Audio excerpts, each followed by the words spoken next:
2024 UIM-ABP Aquabike World Championship got underway with the inaugural Grand Prix of Binh Dinh-Vietnam. A two-weekend extravaganza combined both the Aquabike World Championship as well as the F1 H2O Grand Prix under the umbrella of the amazing Binh Dinh Festival.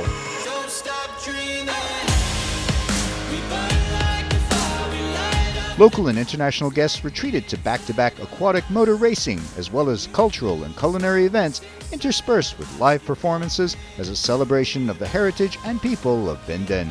Quy Nhon City played host to this unique event with a newly constructed, purpose-built paddock complete with restaurants and VIP buildings to entertain guests.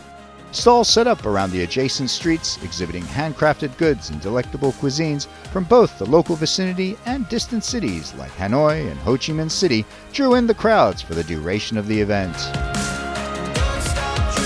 Really, I'm excited to be here and to see all these people and with the warm welcome that they give. The people are amazing out here. Food is great. I like their food. I'm not into the crazy different foods, but this was really, really good. It's a very good place. Actually, also the food, the place, and the hotel, it's perfect. The people are also very nice, very try to be helpful. So that's amazing. The festivities commenced with a spectacular performance on a grand stage featuring over 150 musicians, dancers, and martial artists who mesmerized the audience with an hour-long showcase of the region's rich history and cultural heritage.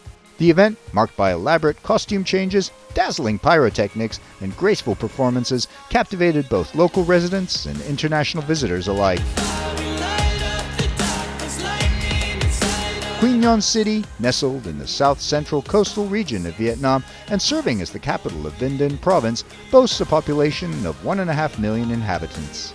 Renowned for its pristine beaches and serene waters, Binh Dinh Province has positioned itself as a leading ecotourism destination in Southeast Asia. With its historical significance as the primary settlement of the ancient Champa people in Vietnam, the region houses notable relics dating back to the 11th century.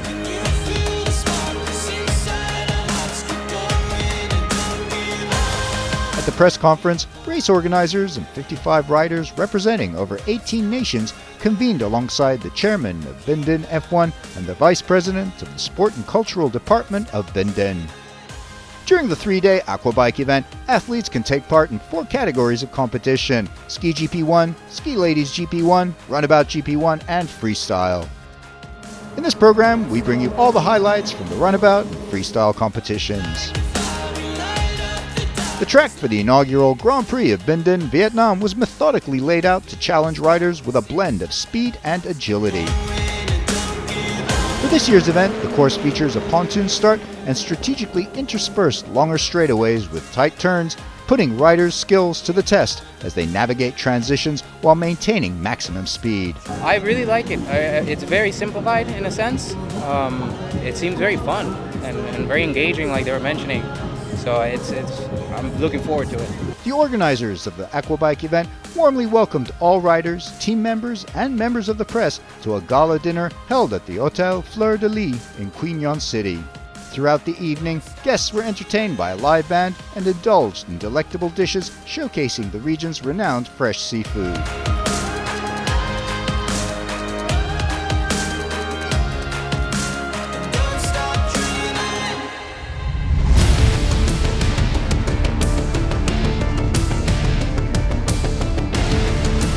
The opening event of this year's Runabout GP1 had many big-name contenders attending the first-ever Grand Prix of Binh Dinh, Vietnam.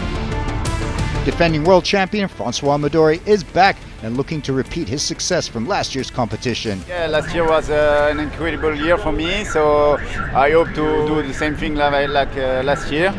I train a lot this winter to be ready for the opening of the season. The conditions are great here, so I hope to do the best result here and continue the championship. His teammate, countryman, and former champion Jeremy Perez is also back to support, encourage, and compete against Midori. For that year, I expect to win the championship. So it will be a long championship. The setup here that we have in Vietnam is the same that from last year, because jet ski stay in Asia for a long time. But for next round in Olbia, I already prepared a new ski. Of course, I expect to win here also, but take the maximum of points for the championship. Marcus Jorgensen is back after a year-long absence to suit up his wetsuit and is always a threat with his aggressive riding style. The American duo Juan Cruz Lescano and Anthony Radotic are both exciting racers to watch out for and add to the main field of racers. Well, last season for me was just a taste of the action, and honestly it opened my eyes to a world that is incredible professionalism, and that's really what I chase, because I like to prove myself and prove my ability more than anything. I'm in it for my perseverance, I guess. So I'm having high expectations. I'm actually reaching for the stars. So I'm going to try to do as best as I can. I have a new bike out here. It's a stock bike with little modifications. So I entered a gunfight with a knife. So let's see how I end up. Samuel Johansson of Sweden, Rasmus Koch Hansen of Denmark, Jun Ikomi of Japan, as well as Andrzej Wisniewski of Poland and Lino Araujo of Portugal round up the other noteworthy names to join in on the action in Vietnam. The flags are out and the racers are out on the water for the parade lap of the first moto of the Runabout 2024 season in the Grand Prix of Binh Dinh-Vietnam.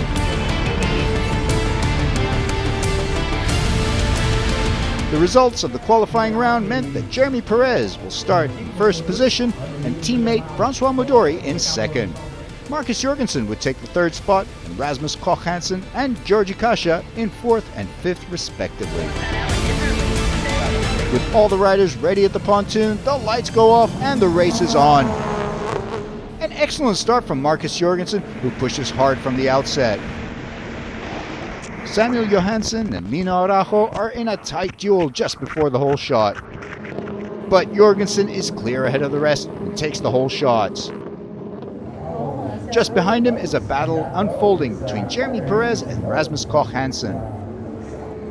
Marcus enters the green section with a good gap, but all eyes are on Jeremy and Rasmus to see who comes out in second place. As expected, Marcus is first out of the parallel section, and it's Jeremy that edges out Rasmus to take second place. So at the end of the first lap, they come in with Jorgensen first, Perez second, and Hansen very close in third. Midori is fourth, with Johansson fifth, and Araujo in sixth. A little farther back, Wisniewski takes seventh with Kasha and Dulik in eighth and ninth respectively, and Lescano Cruz settles into 10th. With Marcus now in a commanding lead and firing on all cylinders, his year away from racing doesn't seem to have affected his performance at all. However, both Perez in second and Koch Hansen in third are always looking for opportunities to improve their position. Defending world champion Francois Modori, while still in fourth, is hot on the heels of the first three riders and always poses a threat. The Frenchman now sets his sights on Koch Hansen and starts to apply pressure. With both riders now in the parallel section, it's a tight race, but at the merge, Rasmus just about protects his position. Marcus Jorgensen is still in the lead, but the gap between the second, third, and fourth is very tight. The next lap could see changes to the race order. Coming into lap 7, Midori takes the blue section and Koch Hansen takes green. They are side by side at the separator buoy, but Rasmus carries his speed well and again protects his position. What a great battle between the two athletes. But oh no, just seconds later, out of nowhere, Rasmus's ski just cuts out, and just like that, his race is over. What a shame it had to end on a mechanical. Midori is now in third place. We don't know yet, we have to open and look at it, but maybe engine. Here is the exhaust. Meanwhile, Lino Araujo in 6th place gets stuck behind traffic and is passed by Georgi Kasha. Further in front, Midori is now keen to use his momentum as he takes the green section in pursuit of teammate Perez, who's on the blue. But oh no, Jamie Perez's ski suddenly loses power and the Frenchman is unable to continue. All he can do is put his hand up and signal the marshals for help. Terrible luck for the former world champion. I have a problem engine. I think I break engine. I was second and I lose power. I try to keep and try to do, but and then enter the blue split something wrong and obliged to stop. So we will change engine and we'll see tomorrow to get a point maximum. Midori has now moved up to second and has Jorgensen firmly in his sight. And coming out of the next parallel section, he carries his speed to overtake Marcus and moves into first place. With only a few laps left, all eyes are on Midori to see if he can continue his winning streak after Indonesia. On the 11th lap, Jorgensen seems to have lost his rhythm as he's now passed by Samuel Johansson and has to settle for third place. With the checkered flag out and Midori's team cheering, Francois comes across the finish line and claims Moto1 in style.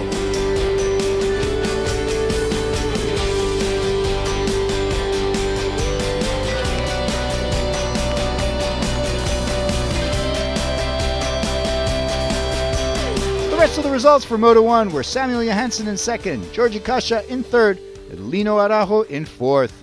And Jorgensen having a disastrous final lap and finishing fifth. I got a good start and I feel I was controlling the race pretty good. Halfway through the moto, I think the turbo broke, we have no boost. I was riding 7,000 RPM, so I was just cruising around, to finish the moto, get some points. That moto was mine, everybody saw it. I was in front, I had a big gap, but congratulations to Midori. I feel good. I start a little bad because with the sun we doesn't see the boy and I lose place. But I stay focused and try to do my best to come back. And Rasmus and Jeremy had some problems, so I can finish. I passed Marcus and I finished slowly to secure the first position. It's a really good start. But one more moto tomorrow, we have to stay focused and try to do the same thing.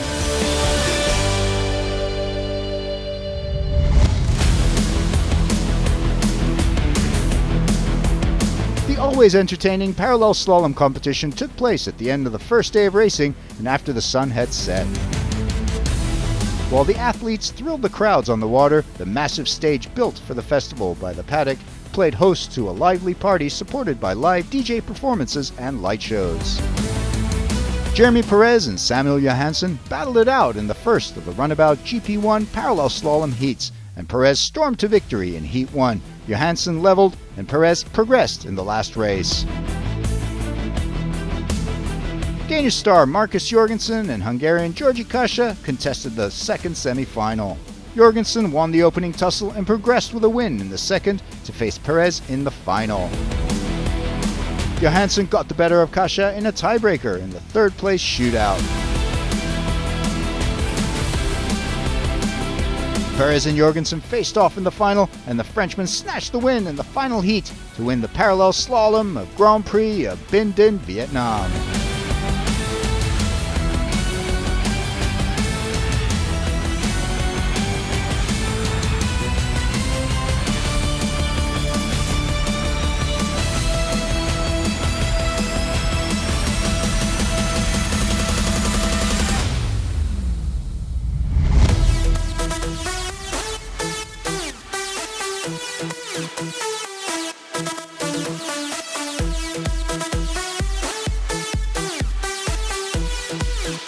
While this year's freestyle participants may not have had the quantity of past competitions, they certainly made up for it in quality of the contestants.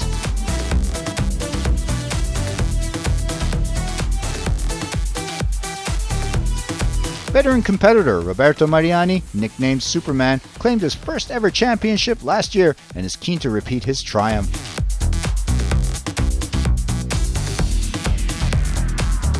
Rashid Al Mullah of the United Arab Emirates has multiple championships under his belt and is always eager to entertain the crowds and snatch another win. An important absence from competition is Yassine Fadli of Morocco, who, owing to ski issues, was left unable to join the event. He was, however, at the paddock to support his friend and fellow tumbler Rashid Al Mullah. This 24 new season, we've been training very hard, and we will do our best for this season, and we have many new tricks. Yeah, definitely that's a shame but I think in Orbia it will be, I would say, the revenge, and coming there and racing there will be something amazing. Portuguese airline pilot Paulo Nunes always pushes the boundaries with his aerial acrobatics and aims to please the masses of spectators that show so much interest in this event.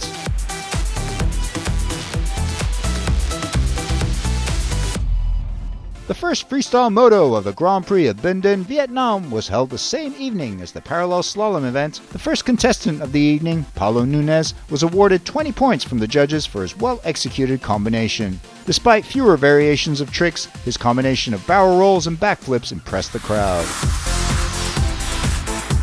Starting his performance with exciting combinations while reaching truly impressive heights, Rashid Al Mullah connected barrel rolls with backflips, but towards the end of his routine, a loss of balance saw the Emirati fall off his ski, and with it, second place with 22 points.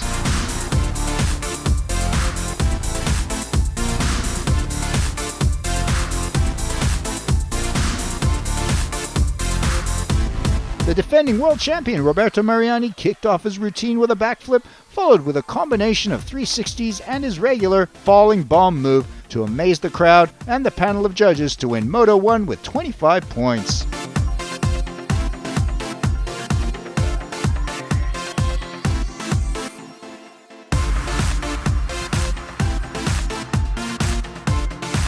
At Moto 2 the next day, Paulo Nunes performed a similar routine to the nighttime event. With high repetition and low variety and a fall at the end of his routine, judges again awarded him 20 points. Visibly eager to win the championship, Al Mullah showcased some spectacular tricks, seamlessly combining no-hands 360s with backflips followed by barrel rolls. His remarkable ability to elevate his ski during his entire routine earned him 22 points from Moto 2.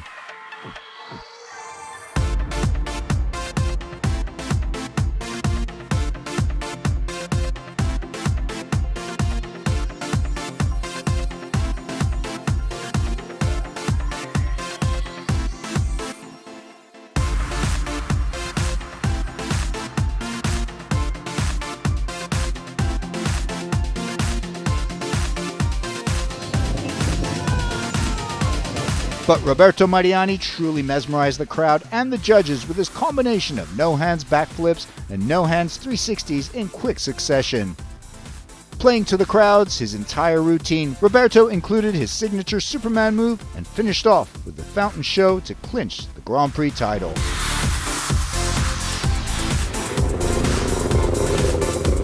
However, in an extraordinary turn of events, the judges overturned their decision after protests from Rashid Al Mullah were deemed well-founded. The freestyle division title of the Grand Prix of Binh Dinh-Vietnam went to the Emirati. This weekend it was for us very tough, and it's Ramadan. Actually, we are fasting. We don't have a ski. Thanks to Paulo, he give us the ski and keep me right, and I get points for Sardinia and all the round. And keep pushing very hard with his ski. It's not my ski, different ski, and the foothold is different than my ski, than my style, but I push very hard.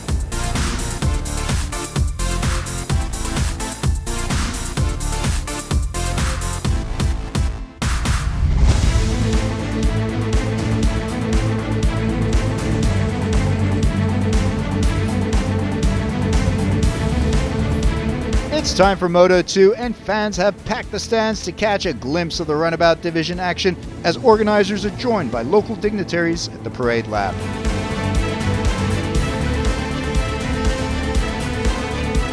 Racers are lined up, waiting for the lights to change at the start pontoon. The race is on, and there's another great start from Marcus Jorgensen. Jeremy Perez also jumps ahead from the back of the pack. Jorgensen takes the whole shot just like in Moto 1, with Samuel Johansson second and Jeremy Perez in third. On the parallel section, Marcus takes the green track and Samuel takes the blue. When the two merge back up, it's Jorgensen that has the clear edge to remain in first. Perez comes through in third, with Midori managing to pass Kasia during the parallel and settling into fourth. Lino Araujo is close behind in sixth. At the back of the field, the battle is between Juan Lescano and Dulic, with the latter coming out on top. Marcus is still in the lead, but can he keep his position, or will he lose it all in the final laps like in Moto 1? Positions remain the same in lap 4, but Midori is in Perez's wake and pressuring his countrymen. In lap 5, Samuel and Marcus are neck and neck coming out of the parallel, and while it's a close call, Jorgensen protects his lead. On the same lap, Perez is keeping up the pressure, but oh no, his ski gives out again, and he's out! He is visibly frustrated, and with good reason. Yeah, I broke down. I'm really sad because I start on the 5th position, and at the whole shot I was 3rd, so I really did a good start. Hopefully it's like this. Sometimes it's a weekend without me. I think I break engine or something like that. Yesterday was a supercharge. Today I think engine. We can do nothing. Happy about yesterday I win the slalom. But for the championship now will be really difficult after 2 times 0 points. So it's not easy for me now for the championship. Back on the water and plenty happening in the lead. Jorgensen and Samuel once again enter the parallel section head-to-head, and when they meet at the exit, it's Samuel who finally manages to beat the Dane and settle into first.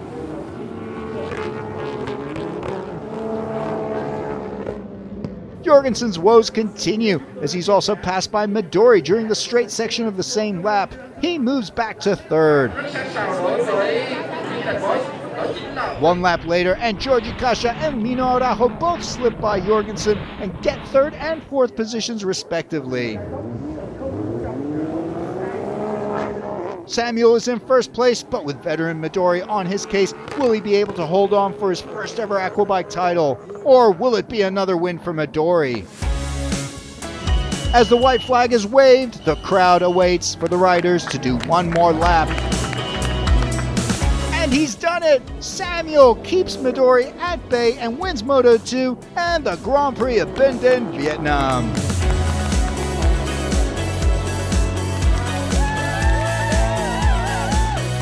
As Samuel Johansson takes a victory lap with a checkered flag, Francois Midori comes in 2nd, Georgi Kasha is 3rd, with Lino Araujo 4th and Rasmus Koch Hansen in 5th.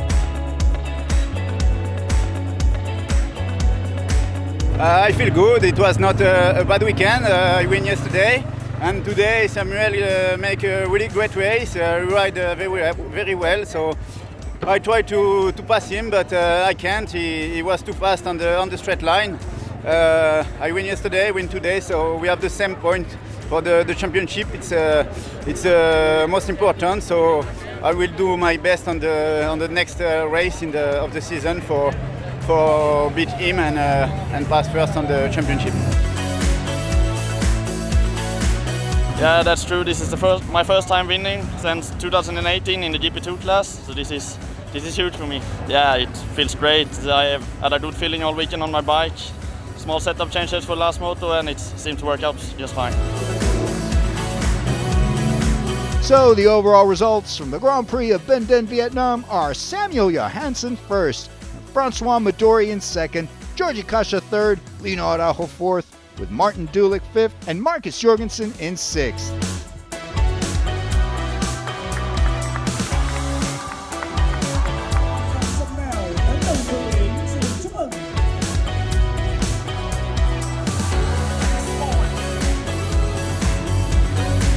And that concludes the spectacular inaugural event in Quy Nhon in Binh Dinh Province, Vietnam.